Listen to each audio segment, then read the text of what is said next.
恐怖より先に後悔が押し寄せてきた。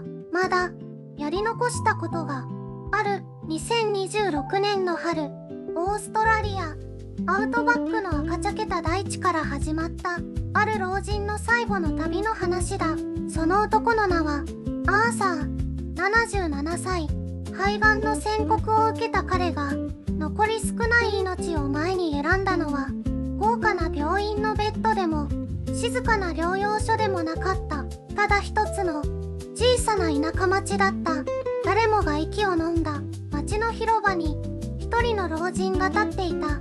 白髪が風に揺れ、日に焼けた顔には65年という歳月が深く刻まれていた。その手はかすかに震えていた。胸元に何かが光った。古びた金属の細い鎖。それは軍の認識票だった。老人はゆっくりと目を閉じた。唇がわずかに動いた。声にはならなかった。それでもその場にいた誰もが感じた。これはただの帰郷ではない。これは65年間胸の奥深くに封じ込めてきた一つの約束の終わりだと。戦場で兄を失った日から彼はずっと探し続けていた。兄の免許証を、たった一枚の小さな証を、老人の方を。涙が伝った乾いた大地に一粒ずつ落ちた。誰も言葉を発しなかった。風だけが静かに吹き抜けた。この場面にたどり着くまでに77年の人生があった。アウトバックの荒野でたった一人で生きた65年があった。そして誰にも話せなかったある兄弟の物語があった。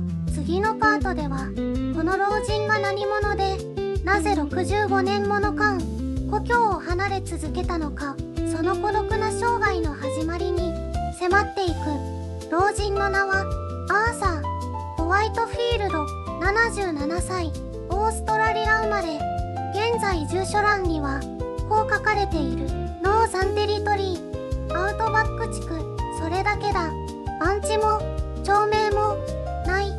彼が最後に故郷の土を踏んだのは12歳の時だった。あの年オーストラリアはまだ戦争の傷を癒しきれていなかった。1950年代の初頭、朝鮮半島での戦闘に多くの若者が駆り出された時代だ。アーサーには4歳年上の兄がいた。名をジョン・ホワイトフィールドと言った。ジョンは笑うと目が細くなった。走るのが速かった。弟の頭をいつもぐしゃぐしゃに撫でた。そんな兄だった。1952年の春、ジョンは徴兵された。まだ16歳だった。実際より年齢を偽って志願したのだという。誰も止めなかった。いや、止められなかった。出発の朝、ジョンはアーサーに一本の金属製の鎖を手渡した。軍番号が刻まれた兵士の認識票、いわゆるドッグタグだ。俺が帰ったら返してくれ。それだけ言ってジョンは振り返らずに歩いていった。赤土の道をまっすぐに小さくなっていく背中をアーサーはずっと見ていた。ジョンは帰らなかった。戦地での消息が途絶えたのは同年の秋のことだ。遺体も遺品も確認されなかった。ただ一枚の通知書だけが白い封筒に入って届いた。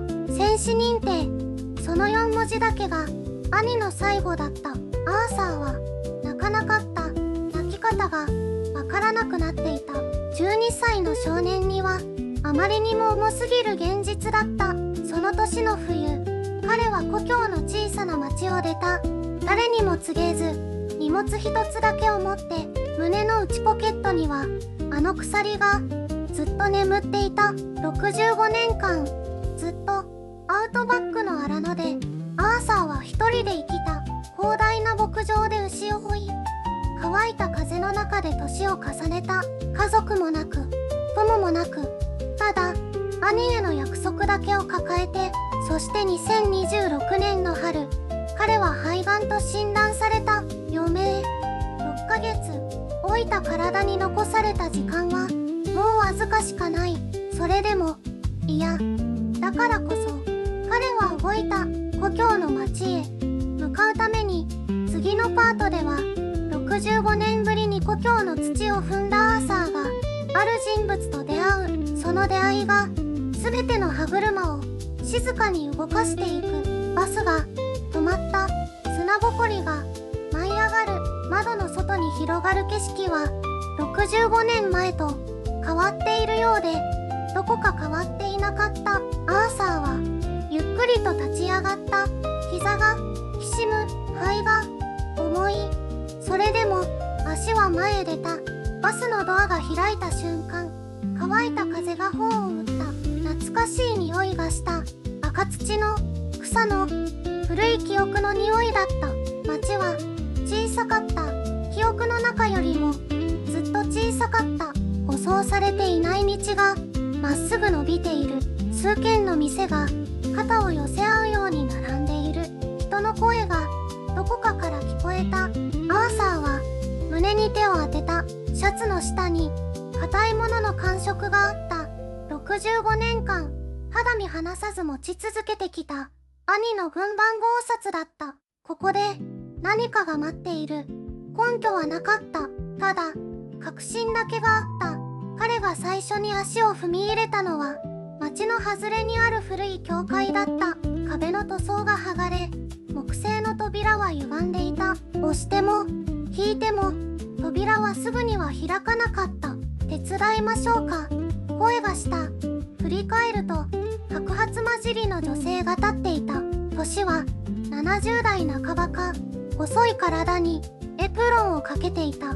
目がすすどかった。この教会には古い記録が残っています。この辺りのことならば私が一番よく知っています。女性の名はマーガレットと言った。60年以上この町で暮らしてきた人物だった。生まれたのもこの土地で死ぬのもこの土地だと彼女は言った。アーサーは正直に話した。余命のことも軍番号札のことも兄を探しに来たことも全てをマーガレットは黙って聞いていた。途中で口を挟まなかった。ただ静かにアーサーの言葉を受け取っていた。一通りの話が終わると彼女はゆっくりと口を開いた。その名前に心当たりがあります。風が止んだ。辺りが静まり返った。アーサーの心臓が大きくなった。全部話すには少し時間がかかります。今夜私の家へ来てください。彼女の言葉は短かった。しかしその短い一言の中に65年分の何かが眠っているような気がした。アーサーはうなずいた。声が出なかった。夕暮れが街を赤く染め始めた。長い影が赤土の道に伸びていた。真実への扉は今夜静かに開こうとしていた。夕闇が静かに落ちてきた。アーサーは老いた足を引きずるようにして彼女の家へと向かった。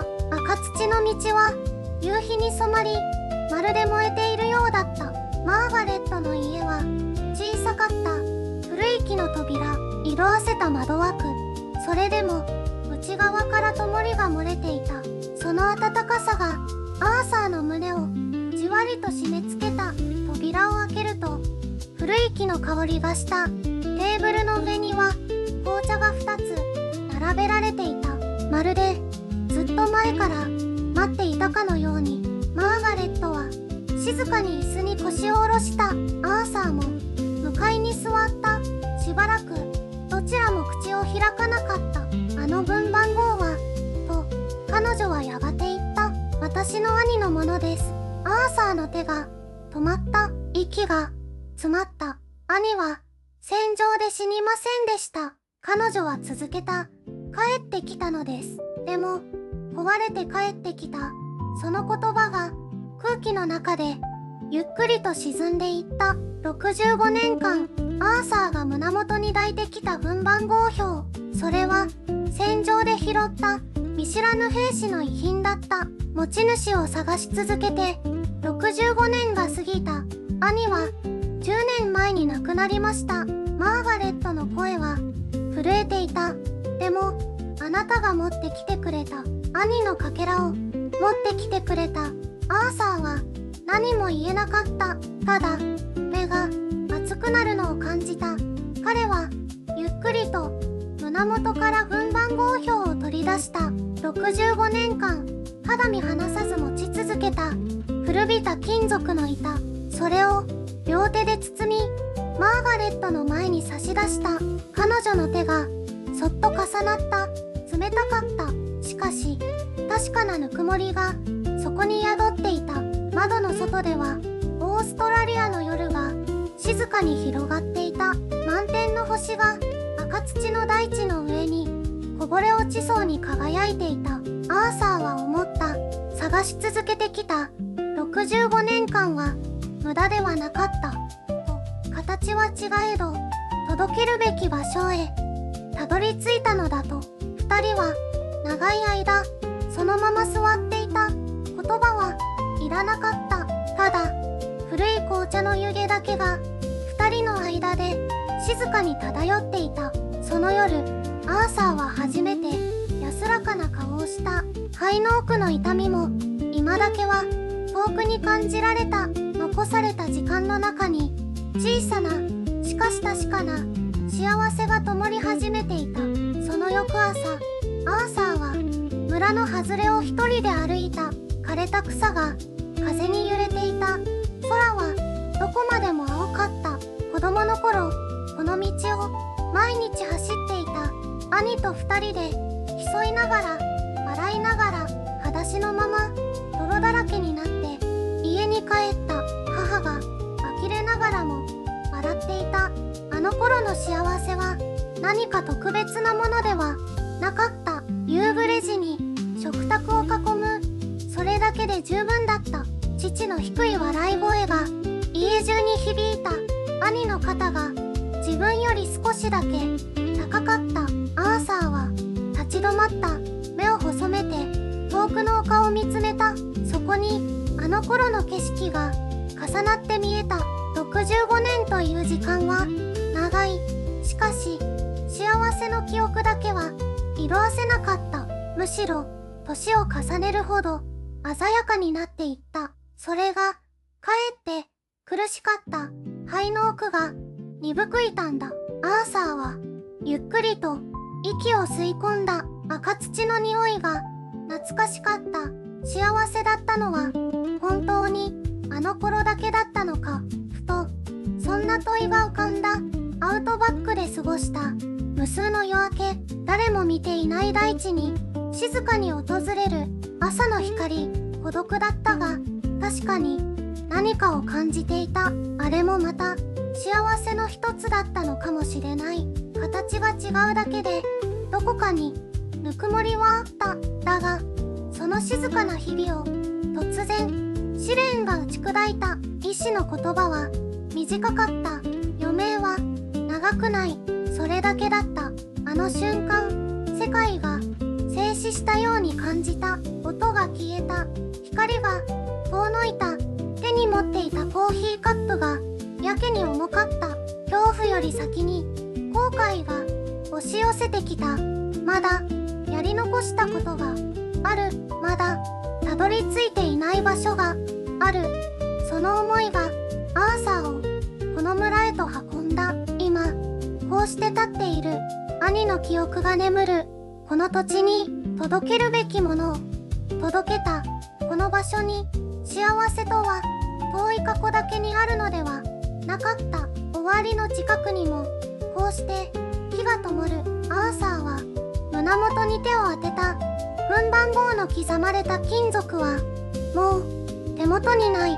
それでも胸の奥は暖かかった。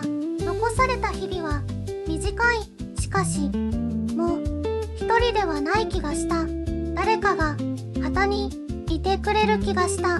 それだけで十分だと思えた。アーサーはしばらく動けなかった。分番号の刻まれた金属はもう手元にない。それでも胸の奥が暖かかった。渡すべきものを渡した。届けるべき場所に届けた。それだけで十十分なはずだった。なのに足が震えていた。診断を受けた日のことを思い出した。医師の声は穏やかだった。しかし言葉の重さは穏やかではなかった。余命半年、それが告げられた現実だった。アーサーはその夜一人で荷物をまとめた。誰にも告げなかった。アウトバックの広い平原に置き手紙1枚を残しただけだった。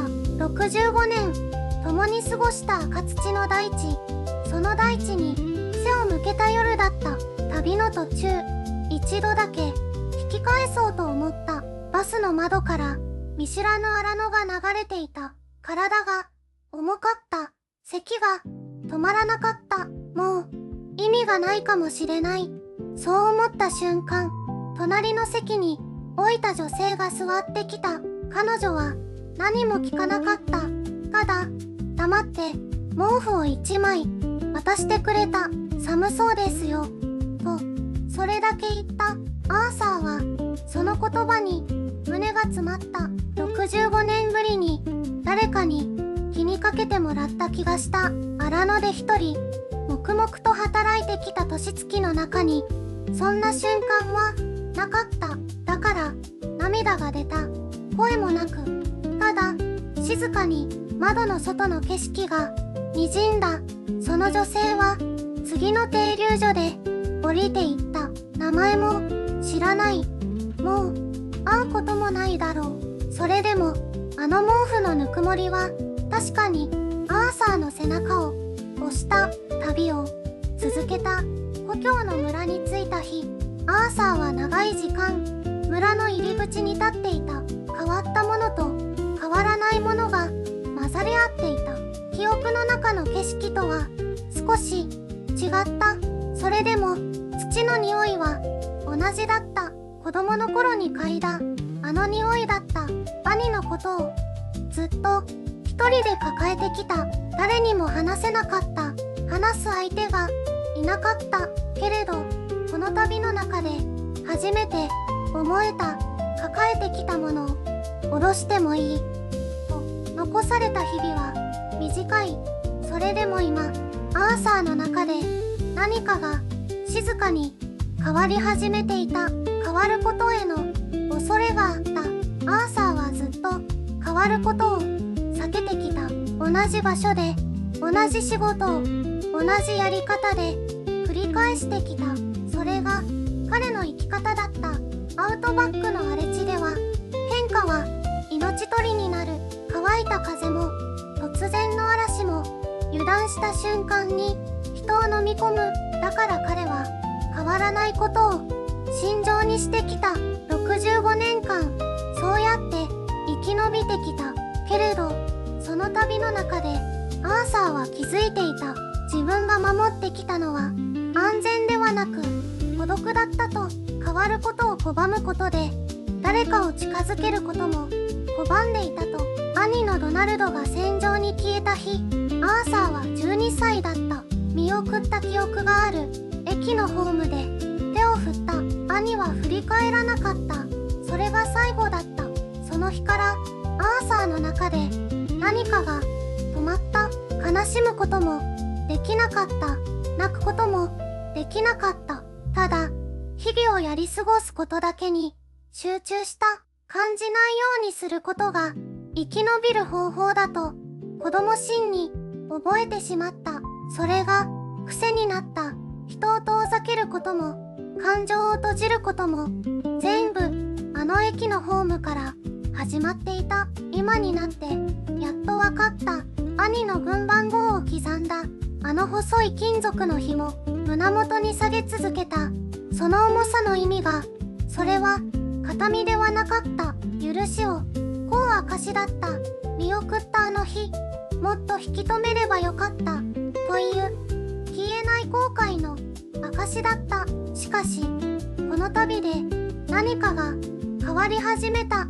土の匂いを嗅いだ瞬間、子供の頃の自分が戻ってきた気がした。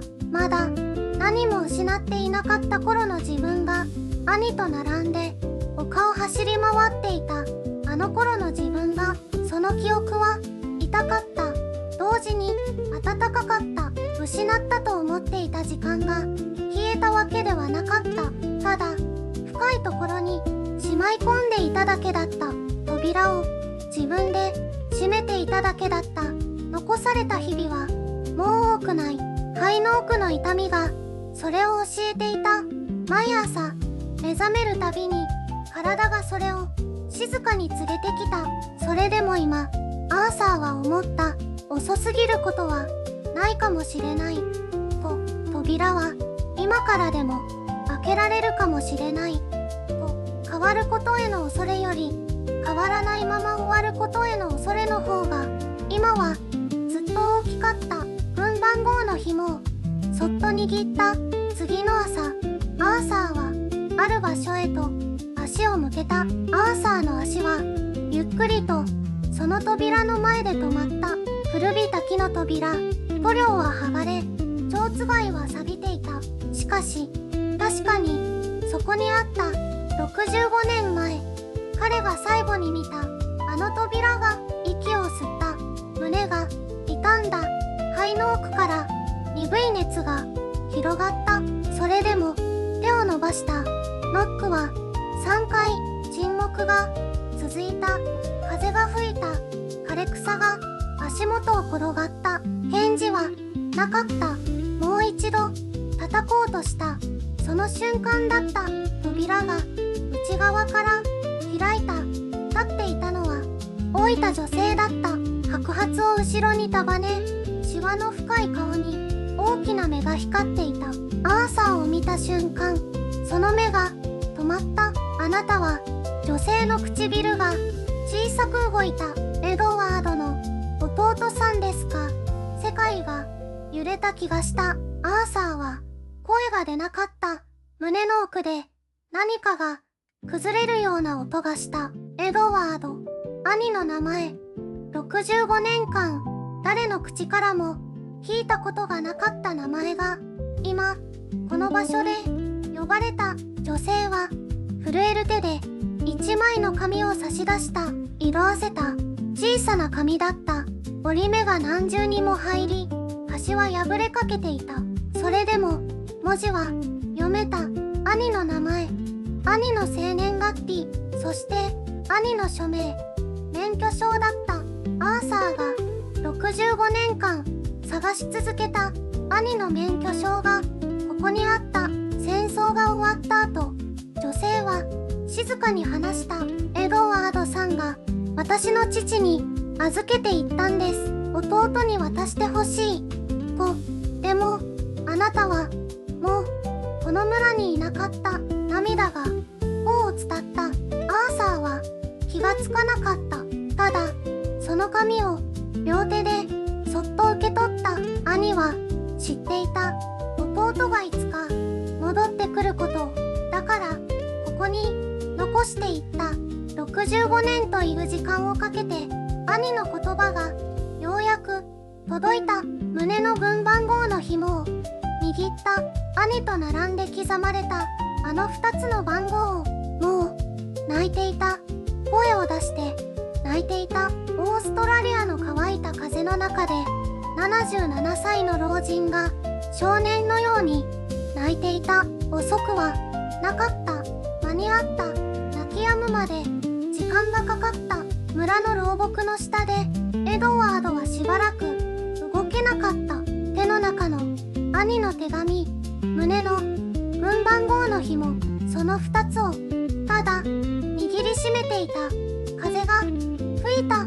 乾いたオーストラリアの風だった。だがその日の風はどこか違った。冷たくも激しくもなく、ただ静かに頬を撫でていった。立ち上がったのはどれくらい後だっただろう。膝が震えていた。それでも足は前を向いた。村の人々は遠巻きに見ていた。誰も声をかけなかった。かけられなかったのかもしれない。77歳の老人が少年のように泣いている姿をそっとしておいてくれた。その沈黙が温かかった。エドワードはその日の夜、村の小さな宿に泊まった。手紙を何度も読んだ。兄の字は震えていた。老いた手で書かれた字だった。だが一文字一文字に確かな力があった。お前は生きろ。遠い地でも生きろ。それが俺の願いだ。そう書かれていた。エドワードは窓の外の星空を見た。アウトバックの夜空と同じだった。65年あの空の下で働いてきた。孤独だった。寂しかった。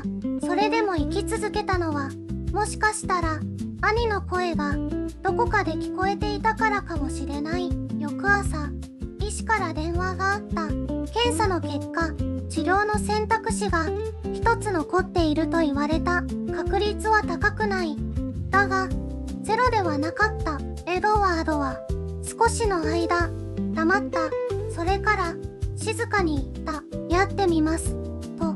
死ぬ前に間に合った。それだけでもう十分だった。